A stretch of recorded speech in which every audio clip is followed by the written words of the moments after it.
Alle 10 ora della Florida, mamma Erika ha potuto dare un bacio al suo piccolo dopo ore di operazione. Ecco i primi istanti del piccolo Joe appena sveglio, già pronto a giocare con la mamma su quel letto d'ospedale troppo grande per un bambino della sua età. E quella come fa? Quella moto dove va? Quella moto dove va?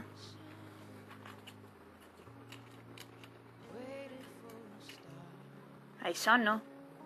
No. Guarda, e qui c'è Goldrake.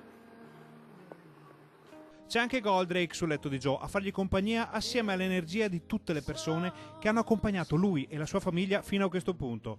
C'è spazio anche per una piccola merenda, ma la stanchezza e il dolore si fanno sentire sul nostro cucciolo di eroe. Hai mangiato che cosa? L'ovetto? Hai mangiato l'ovetto Kinder? Guarda che pancia grossa che hai fatto. Hai la pancia grossissima.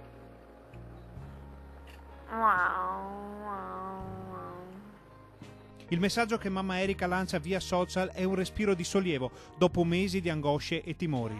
Mio figlio è un vero uomo, dice la mamma con l'orgoglio di chi vede il proprio piccolo affrontare un percorso che farebbe paura a un adulto.